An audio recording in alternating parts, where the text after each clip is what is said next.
Yosia Saroi menegaskan kepada semua OPD untuk tidak lagi membuka pelayanan kantor di Kabupaten Manokwari.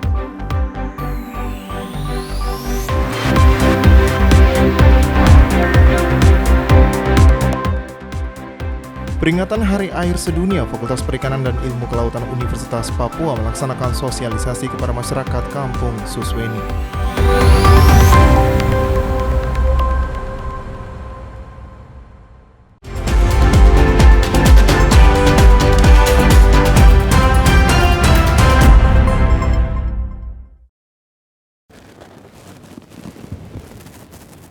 Salam jumpa pemirsa, senang sekali saya Esti Ika dapat kembali menjumpai Anda dalam program Berita Papua Barat hari ini.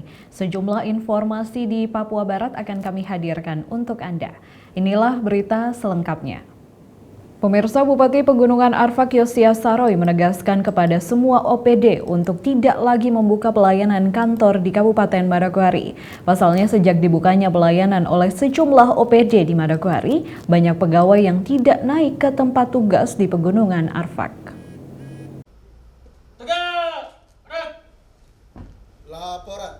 Masih adanya perwakilan perkantoran yang dibuka oleh sejumlah organisasi perangkat daerah di Manokwari membuat Bupati Kabupaten Pegunungan Arfak Yosia Saroi memerintahkan agar semuanya segera melakukan pelayanan di Pegunungan Arfak tanpa terkecuali. Hal ini disampaikan Bupati Yosia Saroi di hadapan para ASN di Ulong terkait masih dibukanya kantor perwakilan di Manokwari oleh sejumlah OPD Kabupaten Pegunungan Arfak. Semua harus ada di sini. Tidak ada yang buka kantor sekretariat ataupun kantor perwakilan di Manokwari. Besar harapan saya seperti itu kepada semua para pejabat yang saat ini sedang melaksanakan pelayanan di Manokwari. Saya minta semua bisa bekerja di Pega. Kantor kita ada di Ulong, ada di Anggi.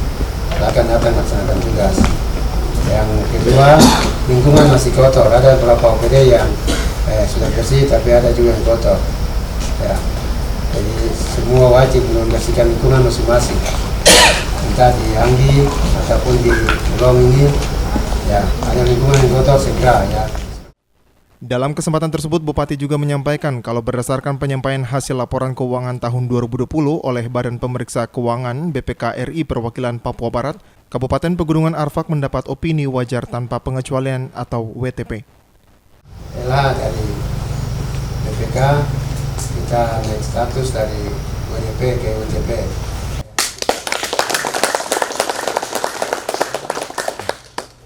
Itu atas kerjasama kita semua. Sudah posisi WTP kita harus mempertahankan. Jadi kita akan tertibkan itu semua. Yang mana yang administrasi yang selama ini belum kita jalankan, umpama belum ada perbu tentang hibah bansos. Ini juga ada perbu yang ada, tapi untuk dalam apel pagi yang dipimpin langsung oleh Bupati Yosia Saroi, hanya nampak beberapa pimpinan OPD dan sejumlah pegawai, termasuk CPNS. Sehingga Bupati berharap agar seluruh ASN dapat kembali memenuhi panggilan tugasnya di Kabupaten Pegunungan Arfak.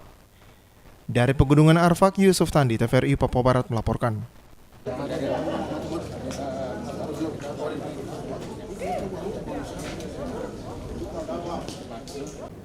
Dalam rangka menyusun rencana strategis dan rencana kerja pemerintah daerah, maka Badan Perencanaan Pembangunan Daerah Kabupaten Pegunungan Arfak bekerja sama dengan tim kolaborasi masyarakat dan pelayanan untuk kesejahteraan kompak menyelenggarakan coaching klinik RPJMD Kabupaten Pegunungan Arfak tahun 2021-2026. Penyusunan Rencana Pembangunan Jangka Menengah Daerah RPJMD merupakan dokumen perencanaan yang akan ditindaklanjuti dengan penyusunan Rencana Strategis atau Renstra dan Rencana Kerja Renja oleh setiap OPD. Pasalnya, semua kabupaten kota sudah harus menggunakan Sistem Informasi Pemerintah Daerah atau SIPD sesuai dengan amanat Permendagri nomor 90 tahun 2019. Menurut Kepala Bapeda Kabupaten Pegunungan Arfak, Jatmiko Irianto, bahwa selama ini dalam penyusunan RPJMD Kabupaten Pegunungan Arfak menggunakan pihak ketiga tanpa keterlibatan setiap OPD. Untuk itu diharapkan ke depannya semua OPD sudah dapat menyusun sendiri RPJMD hingga Renstra dan Renja. Terkait dengan penyusunan RPJMD, ini merupakan dokumen perencanaan dan akan ditindaklanjuti dengan penyusunan Renstra dan Renja oleh masing-masing OPD, dan itu wajib harus kita susun karena kita sudah menggunakan sistem SIPD, itu sistem informasi pemerintahan daerah, ya, itu yang diamanatkan oleh Permendagri nomor 90 tahun 2019, ya, kalau tidak salah. Ya, terima kasih banyak kepada tim Kompak. Ya, kami sampaikan kepada rekan-rekan teman-teman, mari kita aplaus untuk Kompak yang telah dilakukan. Sementara itu, Bupati Pegunungan Arfak, Yosia Saroy, menyampaikan bahwa dalam RPJMD telah termuat visi dan misi Bupati dan Wakil Bupati terpilih 5 tahun ke depan. Sehingga Bupati diharapkan semua OPD proaktif dalam memberikan dokumen yang diperlukan dalam penyusunan RPJMD. Sebab menurut Bupati, tanpa dokumen dari setiap OPD, maka RPJMD tidak dapat tersusun. Misi dan juga program kerja dari kepemimpinan 5 tahun ini. Ya. Jadi semua diharapkan untuk proaktif, terutama memberikan dokumen data-data yang diperlukan kepada tim yang ada ini untuk membantu kita. Tanpa dokumen data yang diberikan oleh masing-masing OPD, ya mau kerja apa? Karena yang kelola data yang punya dokumen itu ada pada OPD masing-masing. Dengan harapan saya kepada semua OPD yang ada, semua proaktif untuk memberikan dokumen data. Pendampingan ini lebih difokuskan pada pelayanan dasar seperti pendidikan, kesehatan, dan tata kelola pendataan induk. Dari Pegunungan Arfak, Yusuf Tandi, TVRI Papua Barat melaporkan. Gitu ya, level OPD-nya itu namanya. Pemirsa, peringati Hari Air Sedunia, Fakultas Perikanan dan Ilmu Kelautan Universitas Papua melaksanakan sosialisasi kepada masyarakat Kampung Susweni bagaimana merawat mata air untuk sumber kehidupan. Fakultas Perikanan dan Ilmu Kelautan Universitas Papua melaksanakan sosialisasi kepada masyarakat Kampung Susweni bagaimana menjaga sumber air, mengingat air merupakan kebutuhan bagi seluruh makhluk hidup di muka bumi. Bertempat di kantor Kampung Susweni, sosialisasi dan juga pemaparan materi yang dibuka oleh Wakil Dekan 3 Fakultas Perikanan dan Ilmu Kelautan Universitas Papua dan dilanjutkan dengan pemaparan materi oleh mahasiswa. Wakil Dekan 3 Fakultas Perikanan dan Ilmu Kelautan Universitas Papua saat diwawancarai mengatakan, memperingati Hari Air Sedunia sebelumnya dilaksanakan seminar secara online, serta membangun kemitraan dengan komunitas serta organisasi yang konsen dalam melindungi alam. Lebih lanjut disampaikan, melalui sosialisasi diharapkan masyarakat dapat menjaga sumber air untuk kehidupan saat ini dan juga generasi yang akan datang. Jadi kegiatan yang lain, kalau kegiatan sosialisasi memang kita pilih di Kampung Susweni, tapi untuk kegiatan yang mendahulunya adalah kami melakukan webinar, seminar secara online, dan menghadirkan mitra dari teman-teman NGO yang lain. Seperti kami membangun kemitraan dengan Konservasi Internasional Indonesia atau CI, kemudian dari WRI, kemudian dari KAM, Komunitas Anak Pesisir yang ada di Manokwari sini, dan juga dengan Konsorsium Mitra Bahari Papua Barat. Harapan dari kegiatan sosialisasi ini adalah air itu penting. Jadi kita jaga air bukan untuk hari ini saja, tetapi untuk kebutuhan generasi yang akan datang. Jadi kalau sumber air, mata-mata air kita tidak jaga, orang akan susah mendapatkan air. Jadi kita hanya berharap hujan misalnya. Nah, hujan itu kan juga kalau dia tertampung pada sumber air, maka sumber-sumber air itu yang harus dilindungi karena itu penting. Beberapa masyarakat yang diwawancarai mengatakan, melalui sosialisasi yang dilaksanakan oleh Fakultas Perikanan dan Ilmu Kelautan Universitas Papua sangatlah baik karena dapat menambah wawasan masyarakat untuk bagaimana cara menjaga air sebagai sumber kehidupan, sehingga dapat diwariskan kepada anak cucu kita ke depan. Baik, sangat bagus. Nah, mungkin dari ke depan daripada itu saya minta kiranya kita semua warga masyarakat selalu menghargai air supaya air kita dapat jaga, dapat melindungi, terus dapat membantu kita dalam upaya air bersih. Memang saya mau sampaikan seperti seluruh Papua ini untuk masalah soal mata air tidak boleh untuk menebang untuk pohon, tidak boleh, walaupun kayu besi ke kayu apa ke tidak boleh, karena itu untuk merugikan warga masyarakat. Kalau air itu sendiri tidak ada, berarti kita bunuh masyarakat pada umumnya, ya, soal air. Jadi saya pengalaman soal air ini, saya jaga sudah sekian tahun. Jadi air ini untuk warga masyarakat itu paling penting sekali. Dengan dilaksanakan sosialisasi tentang merawat mata air sebagai sumber kehidupan, diharapkan agar masyarakat di Manokwari dan juga di seluruh Papua Barat dapat menjaga hutan, sehingga ke depan dapat mewariskan mata air untuk anak cucu kita. Jimmy Tabisu, TVRI Papua Barat melaporkan.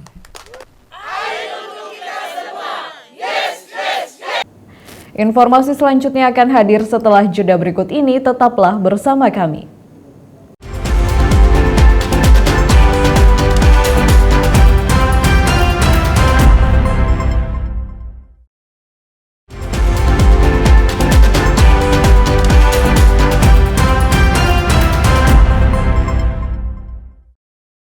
Terima kasih Anda masih bersama kami. Pemirsa, Bupati Manokwari Kamis lalu menyerahkan 82 SK kepada penyuluh pertanian serta menyerahkan bantuan dana dalam rangka penyediaan cadangan pangan pemerintah daerah serta cadangan pangan masyarakat berupa beras. Berikut informasinya.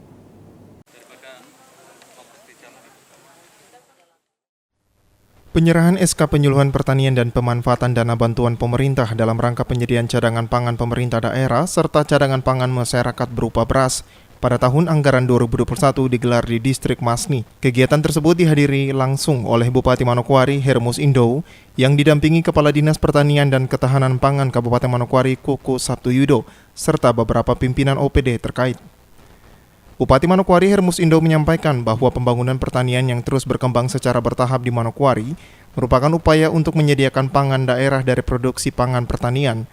Pembangunan di bidang pertanian harus terus dibangun dan menjadi komitmen seluruh stakeholder serta seluruh masyarakat di Manokwari. Di masa pandemik ini, Hermus juga mengatakan ketahanan pangan harus dapat disiapkan dan jangan sampai terjadi krisis ekonomi. Bahkan stabilitas pangan juga harus tetap dijaga oleh seluruh pihak.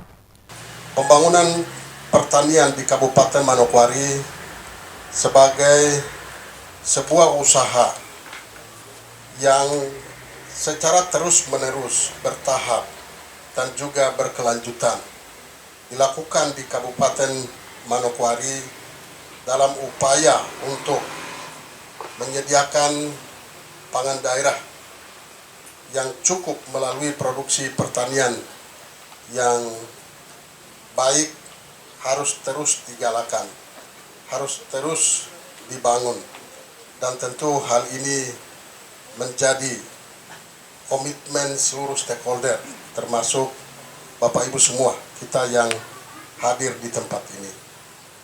Kita menjadi orang-orang yang diberikan kepercayaan oleh Tuhan untuk berada di hulu, untuk menyediakan semua kebutuhan pangan di Kabupaten Manokwari, lalu kemudian disuplai untuk memenuhi kebutuhan pangan daerah di Kabupaten Manokwari. Sementara itu, Kepala Dinas Pertanian dan Ketahanan Pangan Kabupaten Manokwari Kuku Sabtuyudo menyampaikan kegiatan ini selain menyerahkan SK penempatan tenaga penyuluh pertanian, juga kerjasama BUMDes serta Gapoktan dalam rangka penyediaan cadangan makanan masyarakat. Kegiatan ini juga bertujuan untuk memberikan pemahaman kepada para tenaga penyuluh secara menyeluruh. Kegiatan ini untuk yang pertama menyerahkan penempatan penyuluh pertanian serta melaksanakan perjanjian kerjasama dengan BUMDes dan Gapoktan dalam rangka penyediaan cadangan pangan pemerintah daerah dan cadangan pangan masyarakat.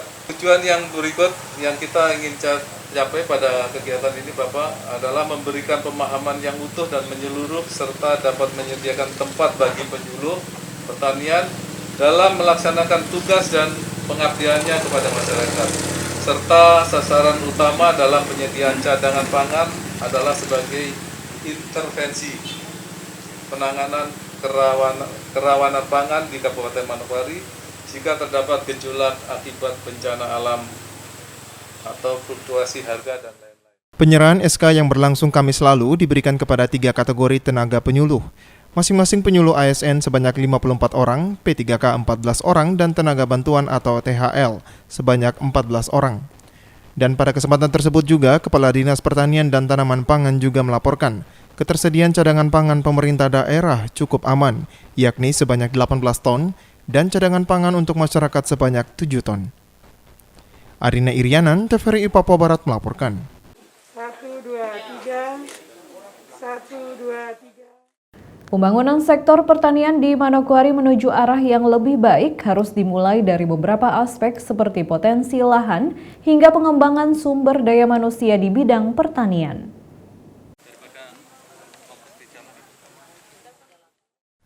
Hal ini disampaikan Bupati Manokwari, Hermus Indo, dalam sambutannya pada kegiatan penyerahan SK kepada tenaga penyuluh di Distrik Masni Kamis lalu. Bupati menyampaikan ada beberapa kebijakan yang harus dilakukan dalam pembangunan di bidang pertanian yang harus dibangun. Selain itu, potensi lahan di Manokwari harus mampu dijaga dan tidak dialihfungsikan sehingga dapat menjadi sarana penting dalam mendukung ketersediaan pangan di Manokwari. Lebih khusus di daerah Warpramasi. Oleh sebab itu, dataran Warpramasi sebagai lumbung pangan, lahan pertaniannya harus diperhatikan secara baik, sehingga produksi pangan dapat meningkat melalui peningkatan produksi teknologi. Kita pastikan potensi lahan kita di Kabupaten Manokwari, potensi lahan pertanian kita harus kita mampu untuk proteksi dan tidak boleh terjadi alih fungsi. Dalam Perda Tata Ruang kita pastikan semua lahan-lahan pertanian kita proteksi dengan baik.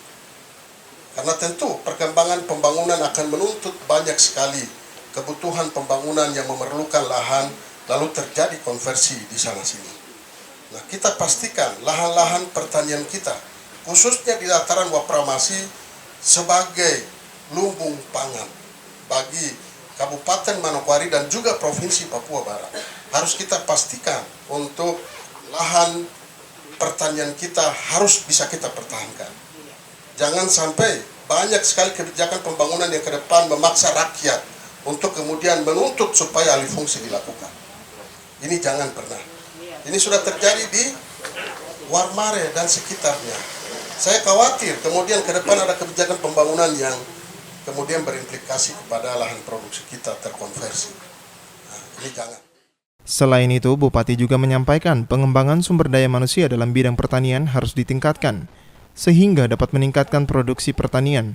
Pengembangan SDM tersebut dilakukan dengan adanya program petani milenial yang baru di-launching beberapa waktu lalu, sehingga SDM di bidang pertanian dapat dioptimalkan. Ke depan, kita juga pastikan untuk sumber daya pertanian kita, ya, sumber daya manusia pertanian kita juga harus bisa mampu berkontribusi secara maksimal terhadap peningkatan produksi pertanian kita. Kalau kita bicara SDM pertanian ini banyak, termasuk Bapak Ibu yang tadi baru menerima, dan juga para petani kita. Jujur, para petani kita sudah didominasi oleh petani yang usianya berapa tahun nih? Ya, usia senja. Karena itu ada program pemerintah pusat untuk petani milenial. Ini harus bisa kita dorong supaya petani milenial menjadi regenerasi baru di dalam bisa mengganti para petani-petani kita yang sudah tua, untuk kemudian mereka juga harus berdiri untuk mampu berkontribusi terhadap produksi pertanian kita, terutama melalui mengambil alih tanggung jawab pengelolaan pertanian dari generasi yang tua kepada generasi yang muda. Kita pastikan potensi lahan kita di Kabupaten Manokwari, potensi lahan pertanian kita harus kita mampu untuk proteksi dan tidak boleh terjadi alih fungsi. Guna meningkatkan pembangunan di bidang pertanian, Bupati juga berharap para tenaga penyuluh yang baru saja menerima SK penempatan agar dapat membangun transformasi pembangunan pertanian, yakni harus membangun pola pikir masyarakat di bidang pertanian. yang artinya seorang petani dapat memberikan peluang pekerjaan bagi petani lainnya. Jika hal ini dapat tercapai, maka kebutuhan pangan di lingkup petani dan juga masyarakat umum dapat terpenuhi. Arina Irianan, TVRI Papua Barat melaporkan. 1, 2, 3. 1, 2, 3. 1. Pemirsa, setelah menjalani persidangan sejak awal pekan lalu, perkara pra-peradilan dengan beberapa agenda yang berbeda, Majelis Hakim Pengadilan Negeri Kaimana akhirnya memutuskan menerima dan mengabulkan seluruh permohonan yang diajukan oleh pemohon. Dalam hal ini, 2 tersangka Dana Haji Kaimana, AS dan AHK. Amar putusan yang dibacakan oleh Hakim Tunggal Dinar Pakpahan SH MH dalam sidang pra-peradilan yang digelar di ruang sidang Setiawan Hartono, Pengadilan Negeri Kaimana, Jumat 11 Juni pukul 14.00 waktu Indonesia Timur. Selain memutuskan menerima dan mengabulkan, Majelis Hakim juga menyatakan penetapan tersangka terhadap AS dan AHK dalam dugaan kasus tindak pidana korupsi dana bantuan sosial Bansos Haji tahun 2011 dan 2012 lalu tidak sah dan tidak berdasarkan atas hukum, dan oleh karenanya penetapan tersangka tidak mempunyai kekuatan hukum mengikat. Garing 2014, garing Papua, garing Res Kaimana, garing Restrim, tertanggal 15 Mei adalah tidak sah dan tidak berdasarkan atas hukum, dan oleh karenanya penetapan tersangka tidak mempunyai kekuatan hukum mengikat. 3. Menyatakan tidak sah segala keputusan atau penetapan yang dikeluarkan lebih lanjut oleh termohon yang berkenaan dengan penetapan tersangka atas diri para pemohon oleh termohon. 4. Memerintahkan kepada termohon untuk menghentikan penyidikan terhadap perintah penyidikan kepada pemohon. 5. Memulihkan hak para pemohon dalam kemampuan kedudukan harkat serta martabatnya. 6. Menghukum termohon untuk membayar ganti kerugian kepada para pemohon sebesar Rp5.000. 7. Menghukum termohon untuk membayar biaya perkara menurut ketentuan yang berlaku. Demikian diputuskan pada hari Jumat tanggal 11 Juni 2000. Kepada wartawan usai pembacaan amar putusan, kuasa hukum termohon dalam hal ini Polres Kaimana Komisaris Besar Polisi Anton C. Nugroho yang berhasil dikonfirmasi mengatakan pihaknya menghargai keputusan hakim tersebut. Namun menurut Anton ada hal-hal lain yang pihaknya tidak sepakat.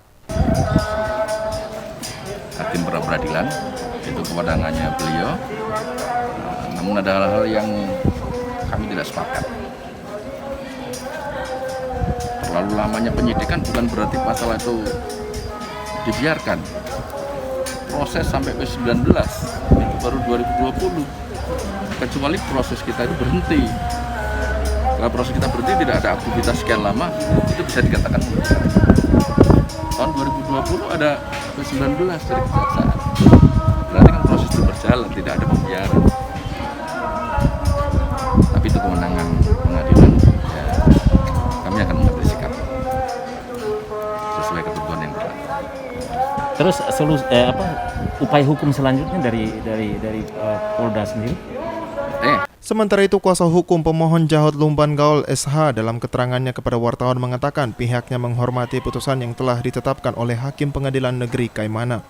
Pertama itu kita harus hormati putusan pengadilan. Itu yang utama. Yang kedua terkait dengan pernyataan daripada termohon melanjutkan kasus ini ke penyidikan, dan memang itu hak dan kewenangannya mereka. Sepanjang itu sesuai dengan KUHP dan aturan yang berlaku. Nah, tadi jelas dalam pertimbangan hakim bahwa penyidikan bisa dilanjutkan sepanjang ada bukti yang baru yang bisa mendukung penyidikan tersebut. Itu salah satu pertimbangan daripada hakim. Nah, oleh karena itu kita tidak itu hak dan kewenangannya mereka, mau lanjut atau tidak itu kewenangannya mereka. Kita tidak bisa intervensi untuk itu. Dia juga menyebutkan berdasarkan putusan pengadilan, penyidikan bisa dilanjutkan kembali sepanjang ada bukti baru yang bisa mendukung penyidikan tersebut. Dari Kaimana, Arfad Jempot, TVRI Papua Barat melaporkan. Informasi selanjutnya akan hadir setelah jeda berikut ini. Tetaplah bersama kami.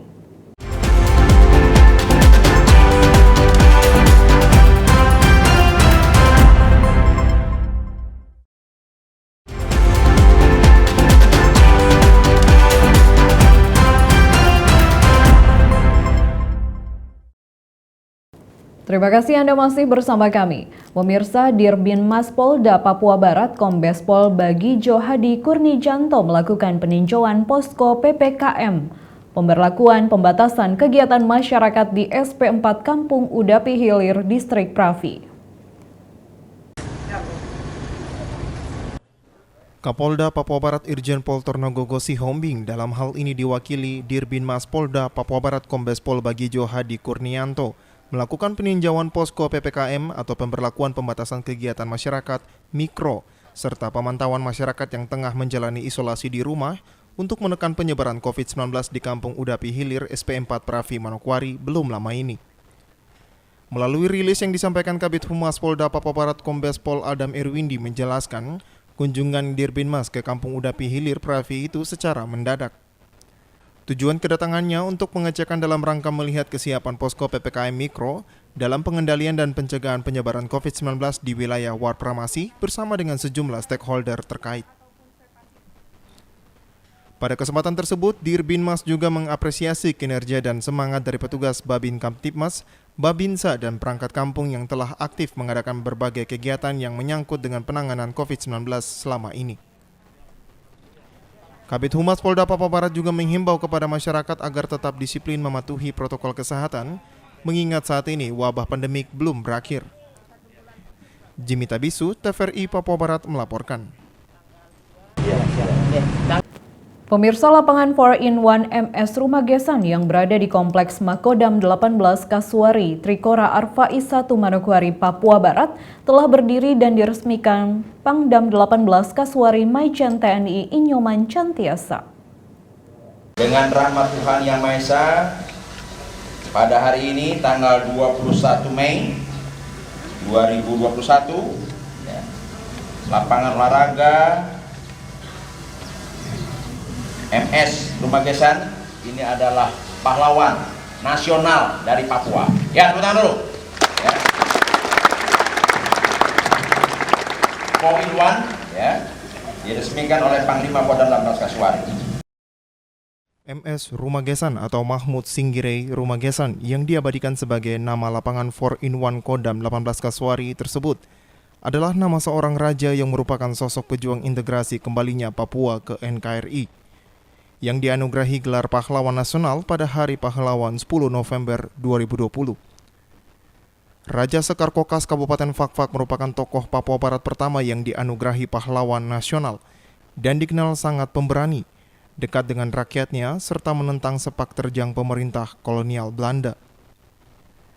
Lapangan 4-in-1 yang diberi nama Pahlawan Nasional Papua Barat adalah tempat sarana lapangan olahraga yang berada di satu titik lokasi atau dengan kata lain merupakan sport center yang terdiri dari lapangan bola voli, tenis lapangan, basket dan kalestenik atau samapta B. Lapangan ini dibangun dan didesain untuk memenuhi kebutuhan para prajurit dan keluarganya dalam hal membina fisik guna mewujudkan kesegaran jasmani dan terpelihara kesehatannya. Menindaklanjuti perintah pimpinan TNI AD yakni Kepala Staf Angkatan Darat atau Kasat Jenderal TNI Andika Perkasa. Lapangan 4-in-1 ini bisa dibuat karena segenap warga Kodam 18 Kasuari kompak, bersatu dan saling bahu-membahu sehingga dapat mewujudkan hal yang tidak mungkin menjadi mungkin atau impossible make possible.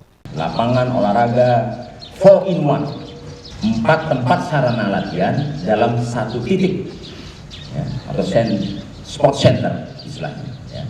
Ini kita desain, kita buat ya, karena ini adalah kebutuhan kita sebagai seorang prajurit. Ya, dalam rangka untuk membina pembinaan fisik sesuai dengan perintah Bapak Kepala Staf Angkatan Darat. Ya, ini swadaya itu ya, satuan, ya segala potensi kekuatan yang ada di satuan ini kita kerahkan untuk membangun impossible make possible. Buatlah sesuatu yang tidak mungkin menjadi mungkin. Dengan adanya fasilitas lapangan olahraga 4-in-1 diharapkan dapat menumbuhkan dan memperkuat rasa kebersamaan dan menumbuhkan jiwa korsa antara pimpinan dan anak buahnya, baik di kalangan perwira, bintara maupun tamtama, termasuk PNS TNI di lingkungan Kodam 18 Kasuari. Acara peresmian lapangan 4-in-1 MS Rumah Gesan Kodam 18 Kasuari ini ditandai dengan penandatanganan prasasti dan dilanjutkan dengan pembagian kostum dan bola serta penyerahan hadiah kepada para peserta lomba. Tim Liputan TVRI Papua Barat melaporkan.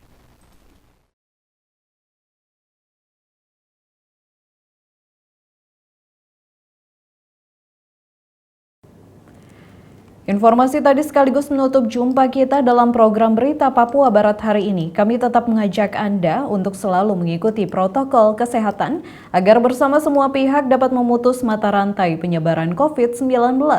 Mewakili kerabat kerja yang bertugas, saya STIK mengucapkan terima kasih dan sampai jumpa.